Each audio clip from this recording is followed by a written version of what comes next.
Hello, students. Welcome to Miss Flores' virtual classroom. Welcome back from Thanksgiving break. I hope you had an amazing break and you had tons of fun.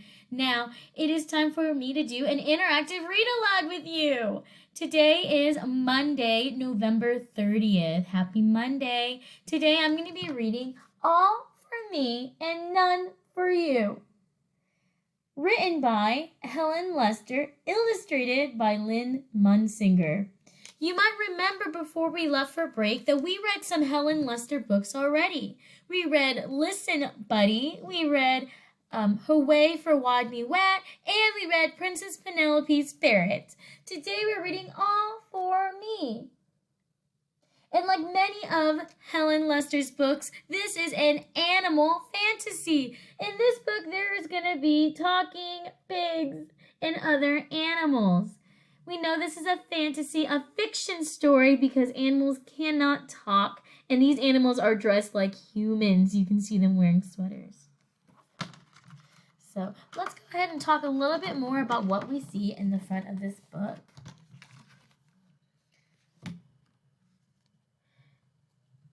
This is another book written by Helen Lester, illustrated by Lynn Munsinger. They are a great author-illustrator team. Like the other Helen Lester books we have read, the characters are animals, and the book has lots of humor.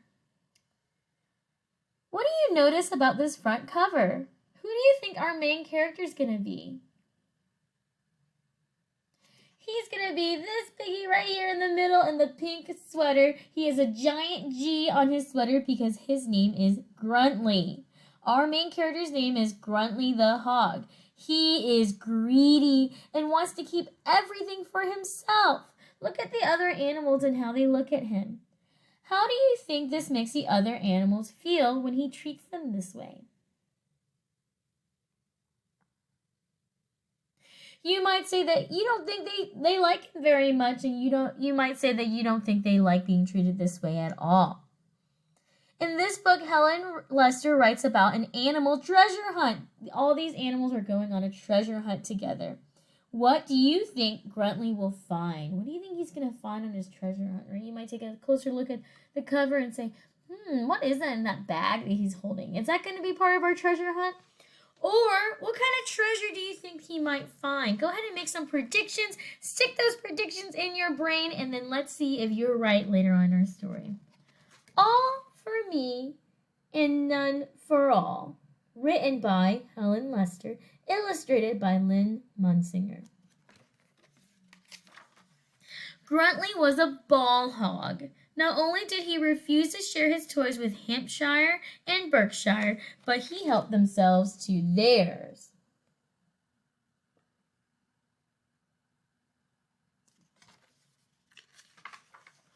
Gruntley grabbed Yorkie's shoes even though he already had far more shoes than feet. And it got worse. Gruntley constantly snuck up on Woolworth and Cluck to gather more fluff and feathers so he would have the poofiest pillows. And if there was something he wanted, it all for himself.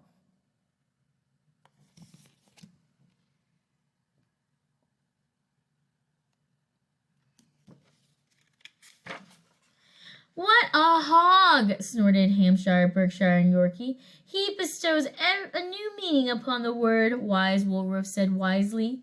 Cluck, said Cluck, and nodded. She was a chicken of few words. Clearly, Gruntley's companions were fed up with his greediness.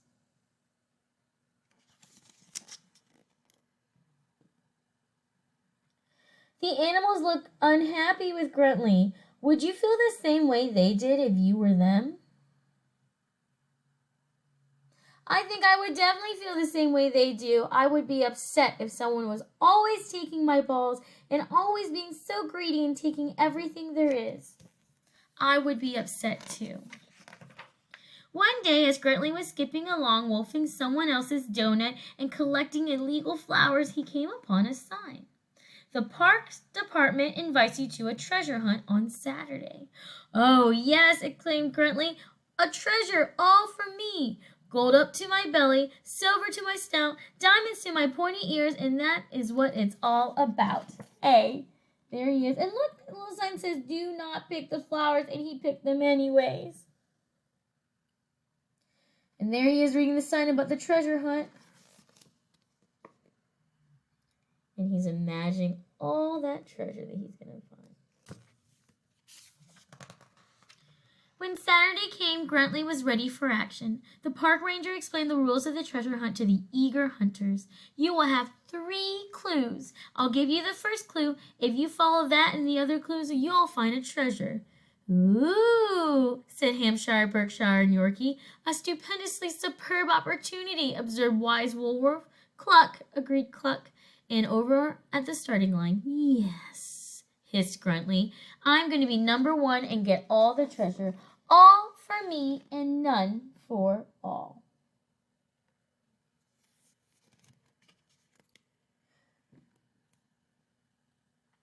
Listen as I reread that last sentence.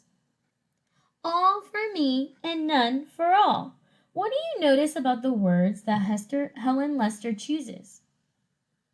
What do you notice about the all for me and none for all? Have you heard that somewhere before? You're right, we heard it in our cover. The title of this book is All for Me and None for All, and we hear Gruntley say it once again as he is ready to find this treasure. The park ranger called out the first clue. Go 50 steps, then you will see clue number 2 under the C. Yes.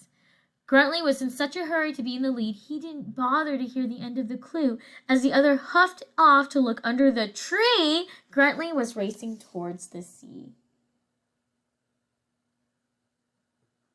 How can you tell what the actual clue says? What does the clue actually say? How can you tell? Right? I'll read the clue once. It says, go 50 steps, then you will see clue number 2 under the... And how do you know? Is it actually saying C, like where Gruntley's going? No, it is not. Right? What does the clue actually say? Go 50 steps and you will see clue number 2 under the tree. It's under the tree. We can see that the characters are going to a tree. We can hear it rhyme. So we know that Gruntley made a mistake because he thought he said C, because C and C sounds like they might rhyme, but the actual answer is tree.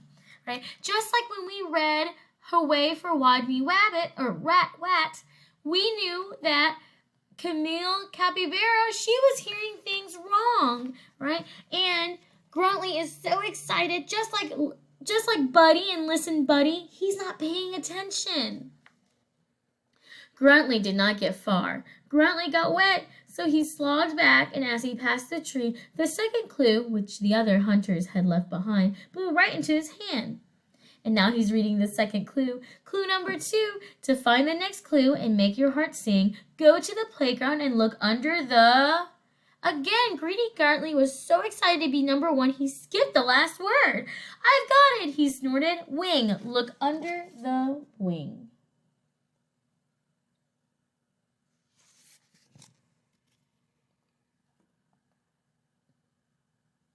So our clue is to find the next clue and make your heart sing. Go to the playground and look under the... And Gruntley thinks it says wing, because wing and sing rhyme. But what's our real answer? It is swing. Let's find out if swing is correct. Several annoyed and squawking birds later, Gruntley gave up the wing idea. As he hurried past the playground swing, he tripped over the last clue, which his companions had tossed in the grass. Oh, look, and he found it in the swing. So were we right? We were right. Clue number 3, to find your treasure, turn left at the frog. There it will be under a... I know, cried Gruntley. Under a hog. And there it will be under a hog, yes. Do you think it's going to be under a hog, or do you think he's not reading it like he was supposed to? You're right. Let's find out. Is it going to be under a hog? Gruntley galloped and zoomed, left at the frog, and screeched to a halt. He was surprised to find his companions already sitting on a log. But no time to wonder. It was time for some serious hog tipping. And there you can see the hogs. What is he going to do? He thinks they're underneath the hog. Pardon me. Move it, please. Sorry, Woolworth, didn't mean you. Excuse Fusey. And then when both the hawks had tipped with absolutely no treasure beneath them, Gruntly paused, blinked. How could this be? No gold, no silver, no diamonds. Look at Gruntly pushing those kids. He's pushing the other animals down. And did he find any treasure? He did not. Wait a minute, Gruntly eyed the little bags the others were clutching. What you got? The little group backed away. Trail mix, they answered. Our treasures. And look how the animals are looking at him. Are you wondering why the other animals look worried? Why do they look worried? What do you think is going to happen? What do you think those animals think are going to happen? Why do they look so worried? They look worried because they're afraid that Gruntly is going to take their treasure. He's going to take their trail mix. That's it? Trail mix? Seriously? Gruntly was almost speechless as his mind tried to replace gold, silver, and diamond with trail mix. This was stressful, but he did it. After all, trail mix was rather yummy and crunchy and sweet and delicious.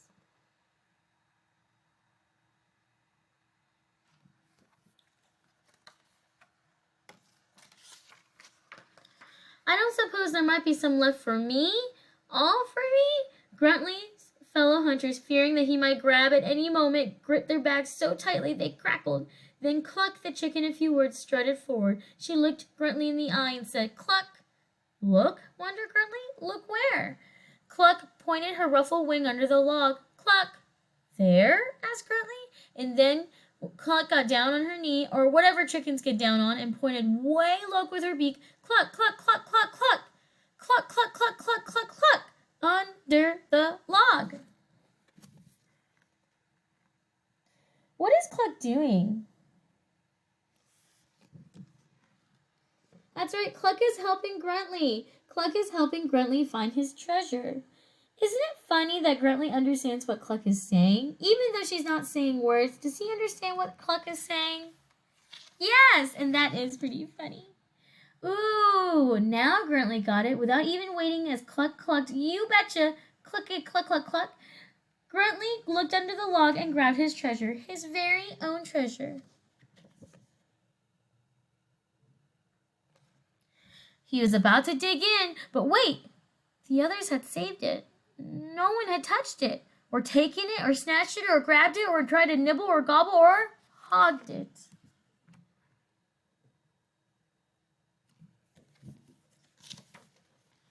Gruntly was so moved by his companion's kindness, and honestly, there was only one thing to do. Should he? Would he? Could he? As Gruntly moved closer, Hampshire, Berkshire, and Yorkie hugged their treasures, trembling. Cluck continued to wonder, and Woolworth pulled the wool over his eyes. Gruntly looked at his worried companions. What do you think the animals expect Gruntly to do? What do you think they're thinking he's going to do? Go ahead and take a moment and look at the animals' faces. Think about the experiences they've had in this story. What is your prediction? What do you think will happen? Let's find out. The little group took a deep breath. Gruntly just smiled.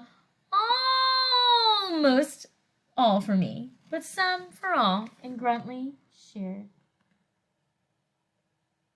All right. Thank you so much for listening, students. Great job. Happy Monday. Thank you for joining me in our interactive read-aloud today.